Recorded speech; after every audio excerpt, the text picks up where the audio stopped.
तो ये हमारी रीडिंग्स कंप्लीट हो गई हैं। हमने क्या क्या है, टेम्परेचर को 80 डिग्री सेल्सियस तक राइज़ करने तक का वेट किया है, और जब 80 डिग्री सेल्सियस पे टेम्परेचर पहुंच जाता है तो हम हीटर को ऑफ़ कर देते हैं। ठीक है, हीटर ऑफ करने के बाद भी टेम्परेचर थोड़ा राइज़ करता है, उसके बाद में फिर क्या होता है, एक से मतलब स्टेबल होके टेम्परेचर डाउन होना शुरू हो जाता है, और जब डाउन होके 80 डिग्री सेल्सियस पे आता है तो फिर हमने यहाँ पे टेम्परेचर लिख लिया और उसके करस्पॉन्डिंग करंट हमने यहाँ नोट कर लिया।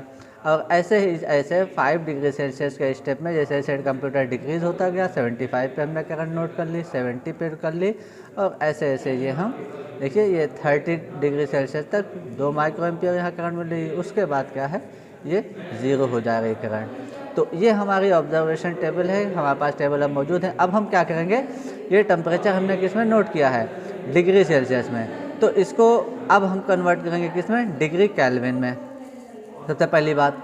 तो अब हमें ज़रूरत क्या क्या है, हमें ग्राफ किसके किसके बीच प्लॉट करना है, लॉग आई एस।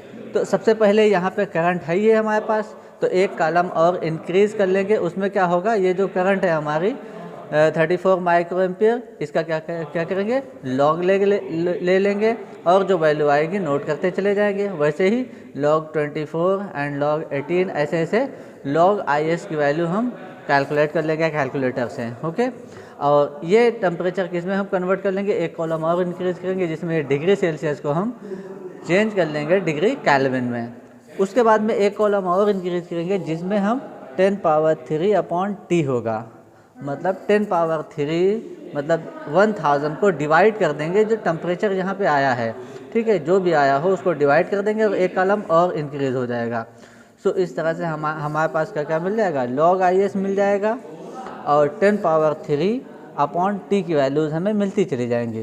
फिर एक हम वाई एक्सिस पे लॉग आई एस को प्लॉट करेंगे और एक्स एक्सिस पे 10 पावर 3 अपॉन टी को प्लॉट करेंगे। सो हमारे पास इस तरह का कुछ ग्राफ मिल जाएगा।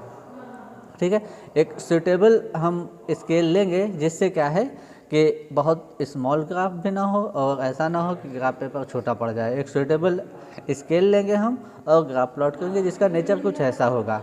अब हमें फिर उसका स्लोप कैलकुलेट करना होगा। स्लोप कैलकुलेट करने के लिए हम क्या करते हैं, कोई 2 पॉइंट रैंडमली जो एक्सपेरिमेंट में ना हो, मतलब ये जो हमारे पास ऑब्जर्वेशंस हैं लॉग आई एस और 10 पावर 3 अपॉन टी, ये इनकी जो वैल्यूज़ एक्सपेरिमेंटली हमें मिली हैं उनके अलावा रैंडमली कोई 2 पॉइंट हम चूज़ कर लेंगे। हमने माना एक पॉइंट हमने ये चूज़ कर लिया और एक पॉइंट ये चूज़ कर लिया। ठीक है, फिर इसको क्या करेंगे, इसको यहाँ पे क्या हो जाएगा, ये हो जाएगा से x1, और y एक्सिस पे क्या हो जाएगा, ये हो गया y1, ये हो जाएगा x2 कामा y2, ये x2 हो गया, ये y2 हो गया।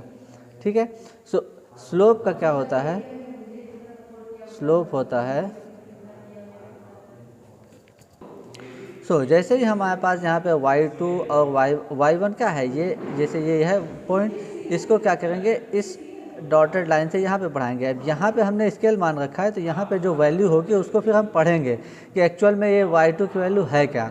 ठीक है, फिर इस फॉर्मूले में रखेंगे, ये हमारे पास फॉर्मूला होता है y2 minus y1 upon x2 minus x1। ठीक है, तो इस फार्मूले से slope is equal to y2 minus y1 upon x2 minus x1। इससे क्या है, हमारा स्लोप मिल जाएगा, ये जो ग्राफ हम प्लॉट करेंगे। और जैसे ही स्लोप मिल जाएगा तो हम इस फॉर्मूले में वैल्यू रख देंगे, delta is equal to minus, पहले से ये स्लोप भी निगेटिव ही आएगा। ठीक है, तो ये माइनस माइनस कैंसिल हो जाएगा अपॉन 5.036।